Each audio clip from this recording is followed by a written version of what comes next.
Seafarers perform one of the toughest jobs in the world by making difficult sacrifices and putting in real hard work.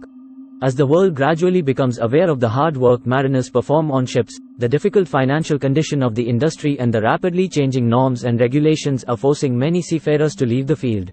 Things are transforming rapidly in the industry and seafarers are overburdened with several new issues.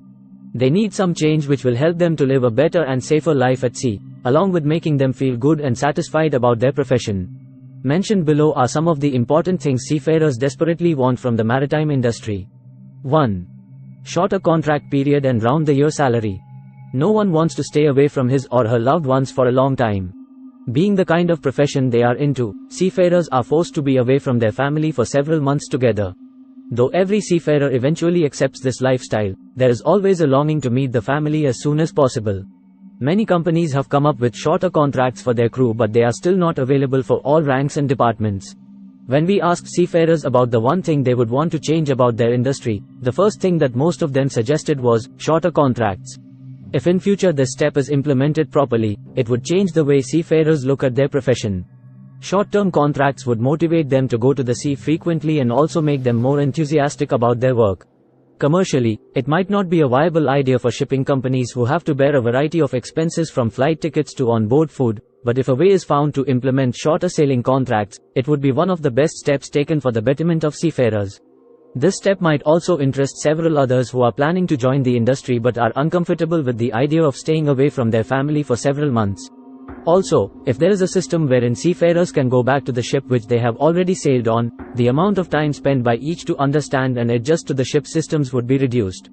As they will be already aware of the ship they have just joined, it would relieve the seafarers of the stress they have to go through every time they join a totally new ship. Several shipping companies also offer round-the-year salary to seafarers. This is also a great way to ensure greater job security to the seafarers who generally earn when they are on ships. Many seafarers consider the time at home wasted and want to earn during this free time as well. Round-the-year salary make them more secure about their jobs as they can expect salary even when they are not working at sea. As this system usually involves shorter, pre-scheduled contracts, seafarers will not have to wait for their ships for months and can also expect to get sign-off on time. Though most of the points mentioned above would require a thorough overhauling of the system at the cost of additional expenses and lower profits, such system would work great in retaining professionals who have started looking for better opportunities on shore and have already thought of quitting the sea life. 2. More security from pirates. Piracy at sea is a serious threat to the seafarers and the maritime industry. Millions have already been spent until now to protect seafarers from Somali pirates. In spite of all the preventive measures, piracy incidents do take place frequently, posing a serious threat to the lives of seafarers. Sailing in piracy zone area is a dangerous task and seafarers often complain that shipping companies are not transparent when declaring the routes of the assigned ships at the time of joining. Many a times the ship's route are changed to piracy-infested areas without any prior notice to the seafarers. When seafarers complain, they are threatened of getting sacked and losing their jobs. Thus, they are left with no choice but to continue sailing in such dangerous waters. Having said that, many seafarers do not mind sailing in areas of high piracy activities, provided they are given the right kind of protection with armed security personnel and anti-piracy weapons. But unfortunately most of the ships still rely on their own systems, fire hoses, flares etc., to protect themselves from pirates. Considering the grave threat to the lives of seafarers around the coast of Somali, seafarers at least expect more security measures and transparency from the shipping companies. 3. Allowing adequate shore leave. With the rising threat of terrorism, countries around the world are restricting seafarers to go out at ports. When the ship is at port, shore leave is the only relief for seafarers from their hectic schedules. It is the way to break the extreme monotonous routine that is created on board from several days of continuous sailing. The reducing loading, unloading time of cargo and increasing security measures and maintenance work at ports are not only preventing seafarers to go ashore but are also greatly affecting their mental health. Though steps are being taken to increase the facility of shore leave, seafarers often complain of months of continuous sailing without a single day of shore leave at ports. This is seriously a sad state. 4. Solving unemployment and the gap between demand and supply. Unemployment, especially at the starting level, has marred the image of the maritime industry around the globe. Tough financial situation of the industry has forced shipping companies to cut down on their ships and number of crew members. Most of the shipping companies consider trainee engineers and cadets as liabilities and have even stopped recruiting them to cut their costs. Job opportunities at the starting level are extremely sparse, and there are specific reasons deck cadets and junior engineers are not getting jobs. The number of young professionals entering the field are increasing every year while the demand for professionals is reducing. A new maritime academy crops up every month, churning out hundreds of professionals every year. These institutes are least bothered about the placements of their students and do not understand the difference between quantity and quality of professionals. The lack of jobs has also given rise to fake job agents and employment scams in the industry. Until this lucrative business is stopped, the gap between the demand and supply of professionals will keep on increasing, along with disappointment among seafarers. It is to note that today, even those at the higher ranks have to wait for their turn to join ships. The maritime industry thus needs some drastic changes to create more opportunities for seafarers at all levels. 5. Proper implementation of MLC, providing adequate rest hours. Working on ships is a tiring job. Human error resulting from fatigue and work stress has been a reason for several accidents on board ships. The latest implementation of MLC, 2006, has brought a wave of relief among seafarers. However, strict implementation of rest and working hours on board ships have always been a problem.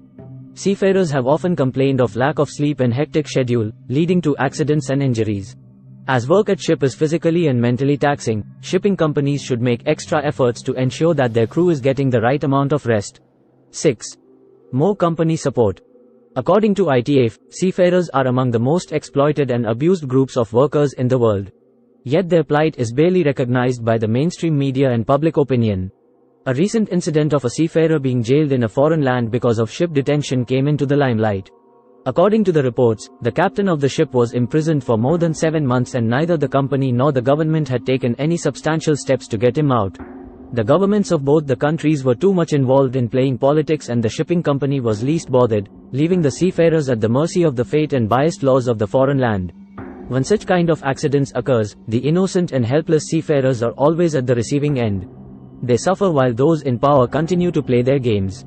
It is therefore important that there are properly written rules and procedures, which are adopted by the shipping companies and respective nations. Hard-working seafarers shouldn't be suffering because of international politics or the fault of the shipping company. More support from shipping companies is extremely important for seafarers to ensure their safe and secure voyage in international waters. 7. Improved communication services. When at sea, seafarers long to talk to their loved ones back at their homes. In spite of all the advances in technology, communication systems at sea have not been improved as much as they should. When the ship is at ports, seafarers get a chance to contact their loved ones, but many a times calling cards are not available at ports. Telecommunication is the only medium through which seafarers are connected to their families, and therefore an efficient and cheaper mode of communication is desired by all seafarers at sea. In the last few years, many shipping companies have started providing internet access, mostly limited, on board ships.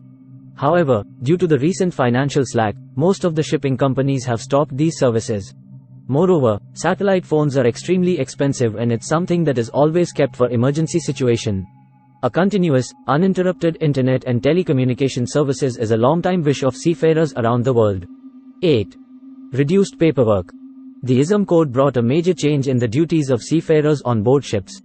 Along with the routine responsibilities, they are now supposed to take care of a heap of paperwork for administrative purpose. This additional duty, though important, has become burden on seafarers who are already complaining regarding lack of sufficient rest hours. The increasing amount of paperwork has not only added stress on seafarers but have also made them less focused on their core duties. Though the whole idea of ISM code is to increase the level of safety on board ships, the time allotted for paperwork often clashes with rest hours and other important duties. Thus, steps must be taken to ensure that the additional job do not become a burden on seafarers, producing results which are opposite to what the code actually intends to generate. 9. Less stressful examination system. Let's face it, the process of clearing maritime examinations in order to become eligible for promotion on ships is extremely tedious and stressing. Even though the rules and regulations that govern ships in international waters are same for almost all countries, the examination and evaluation systems are not equal at all. Each nation has its own method of examination, most of them all extremely tedious, and this prevents establishing of a universally accepted standardized system. Moreover, these examinations are extremely stressing for seafarers, who have to wait for months to clear them.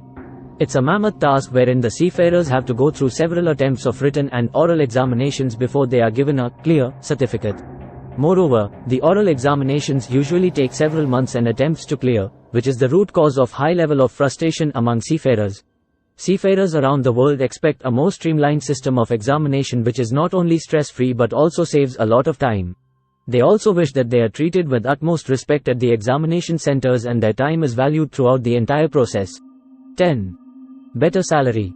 Last but not the least, the most debatable and common request among seafarers from every nation is that of increment in their salaries. Seafarers often complain that every year the number of responsibilities and jobs increase, but the remuneration, salary offered to them remains the same. When we talk about land jobs, generally there is salary increment of certain percentage every year. However, when it comes to seafarers, they are stuck at the same salary which they used to get 2 years back. Seafarers expect that they at least get back something which is equal to the amount of efforts they are putting in, if not more. Lately, the shipping and manning companies have also got into the practice of extreme negotiation when it comes to salaries of seafarers. This has led to a lot of dissatisfaction among seafarers who are being insulted because of such behavior. Just like any other industry, maritime industry also has its own set of problems. The above mentioned ones are some of the most important things seafarers desperately want from the maritime industry, as early as possible. Do you know of any other change that should be included in the list? Let us know in the comments below and like a video, share this video with your friends and please subscribe my channel. Thank you. You are watching Seafarer Life.